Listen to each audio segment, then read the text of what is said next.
Good morning. We are going to continue reading the next half of the Junior Iditarod today. So it starts with the section. The race begins.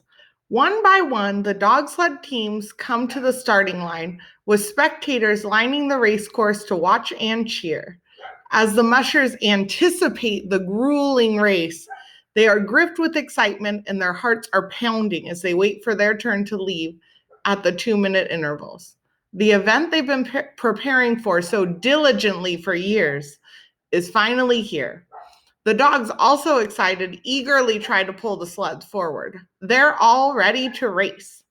As they wait for the start signal, each musher stands on the brake, a pedal that works like the brakes on a car. For more holding power, the musher also sets a snow hook, which is like an emergency brake. Both dig into the snow so the sled doesn't move. When the mushers hear the start signal, they release the brake and pull the snow hook. The dogs yelp and bark as they strain to pull the sled forward. Spectators cheer as the mushers and the dogs take off down the trail. It only takes a minute before each musher and dog team is out of sight. And here's that map of the trail. So it says it starts right here and it's kind of like looping and going around to here. Oh, sorry, starts here and then it goes all the way down here. Out on the trail, staying on the trail. Even though the dogs have been training for years, the race is very challenging. It is the musher's responsibility to make sure the dogs stay on the trail. Mushers watch for markers in the ground every few yards, which help them see the trail. The markers, wooden sticks with bright orange tips, are placed along the entire route of the race. The sleds have headlamps which light up the trail to help mushers see the markers during snowstorms and at night. Long stretches of the race course are straight and flat, but then a sharp turn or a very steep hill will suddenly appear in front of the team. Mushers have to drive their sleds through the soft and hard snow, over frozen rivers and rocky ground, and through forests. All the while, they're shouting commands to the dog team while trying to see what lies up ahead and stay alert enough to be able to respond quickly.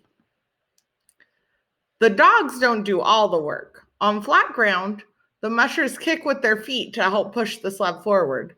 Going up a hill, the mushers get off the sled and help by pushing the sled. If the mushers don't stay focused on the trail, they are in danger of sliding off the trail and losing valuable time. The weather can be brutal. Temperatures can drop to negative 50 degrees Fahrenheit, and the wind can be so cold that it stings a musher's face. Mushers and dogs are able to endure all these challenges and conditions because they have had years of exercise, good nutrition, and special training. Each musher pushes his or her team to go as fast as it can to win the race. But there is more to the Junior Iditarod than just winning. If a musher is racing along, another musher may come up behind and yell, "Trail!" That means the musher in front has to move over and let the other musher pass. This is called giving trail, and mushers must obey the rule. Any musher who doesn't move over is automatically disqualified from the race. Mushers are always concerned about each other's safety and well-being. If a musher is in danger in any way, other mushers will stop to help, even if it means losing the race. This code of ethics among fellow mushers places a higher priority on helping each other than winning. Checkpoints. Every so often, mushers must stop at checkpoints or stations along the trail where adults, called checkers, make sure the mushers are healthy and have enough supplies. Veterinarians at the checkpoint make sure the dogs are also in good health. Mushers have their own checkpoint routine to follow. They inspect the dogs' booties and walk around the sled to make sure all the leads and harnesses are in proper condition. They also check their jackets, gloves, and hats, replacing them if wet or torn. Mushers and dogs only spend as much time as needed at checkpoints, eagerly returning to the trail to continue the race.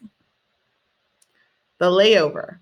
When mushers reach Yenta Station, the halfway point of the race, every musher must stop. They are required to take a 10-hour break called a layover. The mushers rest, eat good meals, and take care of their dogs. The first place musher arrives at Yenta Station and starts a bonfire. It is a tradition that the other mushers come into Yenta Station and they all sit together around the bonfire. They all share food with each other, and even more, they share stories. Each musher has an opportunity to describe something that happened out on the trail or tell a funny story about his or her dog. Heading back. After 10 hours, the first place musher gets back on the sled and races away from Yenta Station. The other mushers follow in the order which they arrived. After leaving Yenta Station, the mushers rush back to the starting point of the race over the same trail they followed to get there. They go through each of the same checkpoints they stopped at on the way to Yenta Station.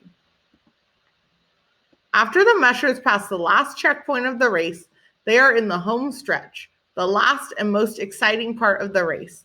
As they near the end of the race, they can see the sign bearing the words "Finish."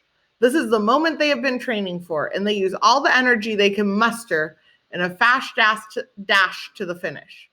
The first musher to cross the finish line wins the race. Spectators who have gathered to watch the end of the race cheer as each team appears. After the last team crosses the finish line, all the mushers get together to receive their awards for completing the race. The mushers congratulate each other no matter how they finish, because they recognize how challenging Junior Iditarod is for every participant. They have every reason to be proud of themselves and their dogs. After all the long hours of training and hard work. They know that each mushers team worked together to complete this incredible race, and they all worked alongside each other as well. Each musher feels proud that a challenge was laid down and met. In this way, every participant in the Junior Iditarod is a winner. And then there's the list of all the winners. And that's the end.